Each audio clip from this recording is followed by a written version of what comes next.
49 of those people were people of color. So we'd see cell after cell after cell of black and brown faces. It was like you entered into the jail system of a city in South Africa during the height of the apartheid.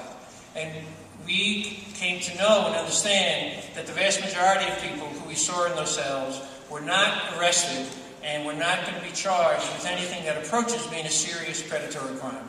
Most of the people were there on charges of very low-level offenses. In some cases, they didn't even amount to crimes. People who were sleeping on the subway, people who were selling umbrellas or flowers on the street were being arrested by the New York City Police Department. And we understood that this stark racial disproportion was not an accident. It was a direct result of police policy and practice. And when I left the Correctional Association and came to the Urban Justice Center, and again, after conversations with a lot of people, very much wanted to focus on the issues of police policy and practice. And wanted to talk a little bit about what I and the people I work with have encountered since we began PROP. One is, and a number of you in the audience will be familiar with these stories. One of the things we heard were the stories. Black and brown people, black and brown young men stopped and frisked frequently for no apparent reason. LGBT people harassed, treated rudely and disrespectfully when they were congregating on a street corner or entering a local community center. Sex workers forced to provide sex in return for release. Homeless people roughed up, handcuffed, their meager possessions lost or destroyed because they were sleeping on a park bench or begging on a subway. Mentally ill people in psychiatric crisis, thrown on the ground, handcuffed, arrested. Street vendors, harassed, given fines, arrested for the violations of minor, little-known rules. Then we also encountered the statistics, and again, many of you will be familiar with these statistics. Stop and frisk. Last year, there were about 614,000 recorded stop and frisk. About 90% of the people who were stopped and frisked were people of color. A resident of East New York stands 150 times greater chance of being arrested for marijuana possession than a resident of the east side of Manhattan. In New York City, this is my favorite perverse statistic, the New York Police Department in 2009 gave out 138,000 summonses for open alcohol containers. That's an average of 362 a day, and we know that the vast majority of the people who get those summonses are young black and brown men. One other statistic in regard to street vendors, the New York City Police Department gives out 40,000 summonses for street vendors a year. That's about 200 summonses a day. The New York Police Department makes 7,000 arrests of police vendors in a year. That's about 20 arrests of street vendors in a given year.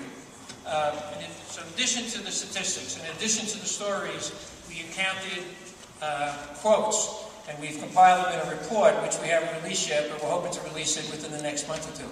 These are quotes from police officers, sometimes superior officers, that we consider to be incriminating and reflect directly on the bad policy and practice of the police department. I'd like to read you a couple. And they reflect primarily the quota system within the police department and the pressure on cops to make arrests and to give out summonses, often, again, for no good reason.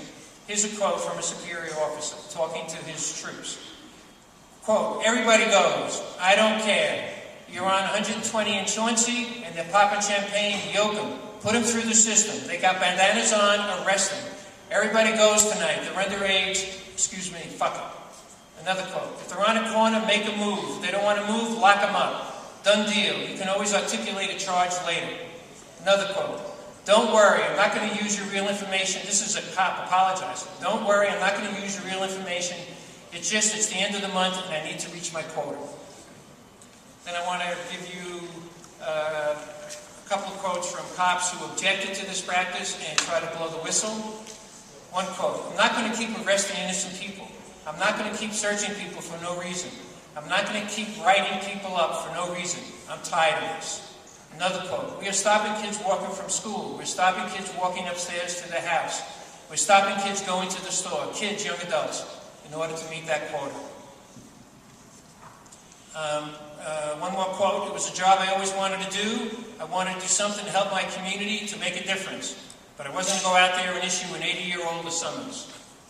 Final quote, and this is from a superior officer working in Bed-Stuy, says, "You're not working in Midtown Manhattan where people are walking around smiling and being happy.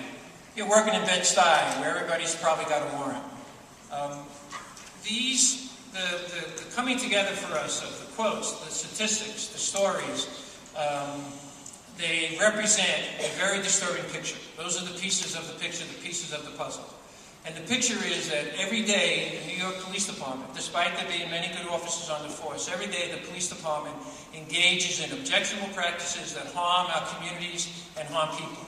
And these are practices that take place as a direct consequence of policies and directives coming from one police plaza.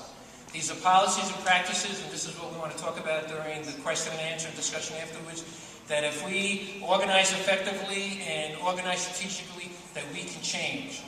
These are policies and practices that represent the policy folly and moral shame of our time. And the way I think about it is, we are the people that we've been waiting for. It is time for us to come together for some of the reasons that Liliana mentioned. The political climate on this issue is softened. It is time for us to come together, to organize, to push back, to say enough, to say stop it, and to work to creating, to get the cops to stop the abusive practices, to replace them with measures that really provide for the well-being and safety of our communities, and that make our city a more livable and inclusive city for all its people. Thank you.